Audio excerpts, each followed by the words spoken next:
Alright guys, I wanted to show you a way that I do a barrier around the whelping box to keep the puppies a little bit safer, alright, from them being smushed. I'm going to show you what I use. You could be creative. It doesn't have to necessarily be PVC or like this, but this is a way that I did it. And this is a way that it can be done to give you a little bit more protection. This is 1.5 inch PVC that we're going to cut. And with the elbows, I have 4 elbows of 1.5 inch PVC and 4 T's.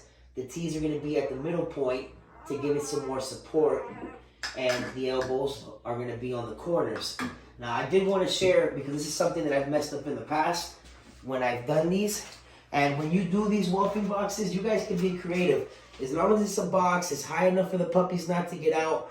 It doesn't have to be rocket science, and it doesn't have to be beautiful. The last ones I made, I did them real pretty and all like that. This time I did them real nice and simple. On the front board, I trimmed it a little bit, and I made it a little bit lower so the female dog can get in and out easily. All this wood was cut at Home Depot. I didn't require any tools or anything like that, even though I do have a handsaw and all that. But you can go to Home Depot or any hardware store and ask them to cut your measurements. And that's another thing. Remember always that the measurements are always going to be a little bit bigger than what you expect. If it says 8-foot board, it's probably going to be 8.25 inch. So always have your boards or your materials cut to the right measurement first before beginning your project. But remember, you can be creative.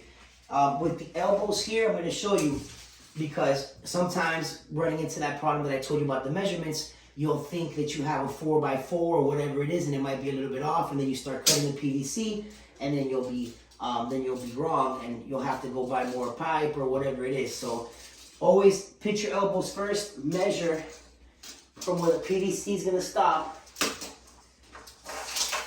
all the way to the other end of the elbow. Show you right here real quick. Okay? And then that is going to be your measurement right there, which we are about 44.75 of an inch. So now I know 44.75 of an inch is going to give me that, and I'm going to go ahead and get my measurements, which if that's the 43.25, then they should all be like that, because this is even a 4x4. So yeah, so this is pretty much an easy way to give you a little bit more safety for your pups, so that if they're about to get smushed, or they're in a corner or something like that, they'll be able to wiggle their way underneath this 1.5 inch PVC, and they'll stay a lot safer. All right, I don't glue it or anything like that. I just put it together. Well, there is. This is the Red Plague Times Negrita pups. They're doing good. If I'm not mistaken, it's 2 males and 3 females. 4 red pups, and only 1 black pup came out, and he's a male.